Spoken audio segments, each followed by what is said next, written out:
আসসালামু আলাইকুম ভিউয়ার্স, আশা করি সবাই ভালো আছেন। আবারও চলে আসলাম নতুন আরেকটি ভিডিও নিয়ে।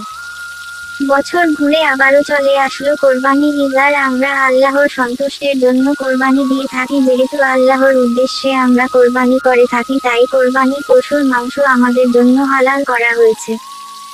আর কোরবানি দেওয়ার পরপরই আমরা সবাই কোরবানিকৃত মাংস বিলি করার পর নিজেদের জন্য যেই গোশত রেখে থাকি, তা থেকে আমরা আমাদের পছন্দের রেসিপি রান্না করি। তেমনই আজ আমি আমার খুব পছন্দের একটি রেসিপি আপনাদের সাথে শেয়ার করব। আর তা হচ্ছে গরুর মাংসের কালা ভুনা। আপনারা যারা এর আগে রেস্টুরেন্টে গিয়ে খেয়েছেন কিন্তু বাসায় আসার পর পারফেক্ট ভাবে রান্না করতে পারেননি, আশা করি আজকে আমার এই নিয়মে রান্না করলে একদম পারফেক্ট কালা ভুনা হবে। কালারটা একবার দেখেন ভাইয়ে, যেন রেস্টুরেন্টের অথরিটিক রেসিপি। মাংসের পিসগুলো শক্ত শক্ত, হাত দিয়ে চাপ দিয়ে গরম ভাতের সাথে নলা নিয়ে চাকুম চুকুম করে মন ভরে খেয়ে নিন। আর বাসায় মেহমান আসলে একবার খাইয়ে দেখেন, আপনার হাতের রান্নার স্বাদ সে কখনো ভুলতে পারবে না।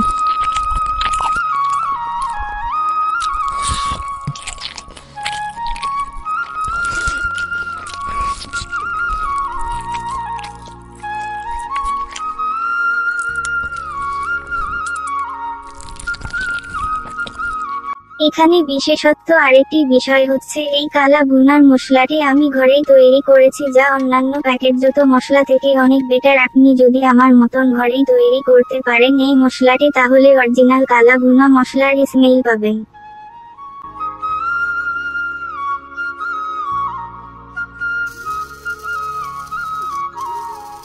যাই হোক, আর কথা না বাড়িয়ে আমরা মূল রেসিপির উপকরণগুলো দেখে নিই। আমরা এখানে 600 গ্রাম গরুর মাংস নিয়েছিলাম।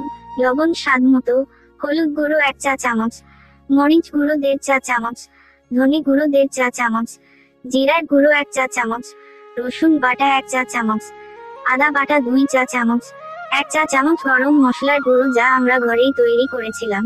পেঁয়াজ বেরেস্তা হাফ কাপ, পেঁয়াজ কুচি 1 কাপ ও পেঁয়াজ বাটা 2 চা চামচ, অল্প পরিমাণে চিনি, tomato sauce, soya sauce, chilli sauce, 1 টুকরো লেবুর রস, পরিমাণ মতো সরিষার তেল দিয়ে সবকিছু একসাথে মেরিনেট করে রাখবো আধা ঘন্টার জন্য।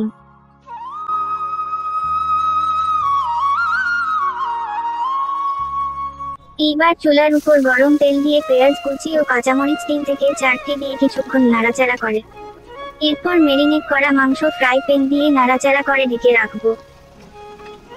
এখন কিছুক্ষণ পরপর সেম একই কাজ, ঢাকনা উঠিয়ে নাড়াচাড়া দিবা, আবার ঢেকে রাখবো।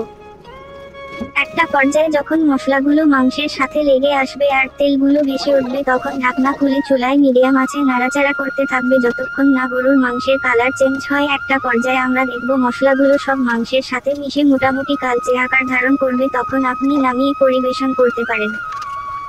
যাই হোক, ভিডিও শেষ পর্যায়ে সবাই ভালো থাকবেন। ভিডিওটি ভালো লাগলে like, comment, share and subscribe করে পাশে থাকবেন। আর হ্যাঁ, ফেসবুকে হলে অবশ্যই ফলো দিয়ে রাখবেন। আল্লাহ হাফেজ।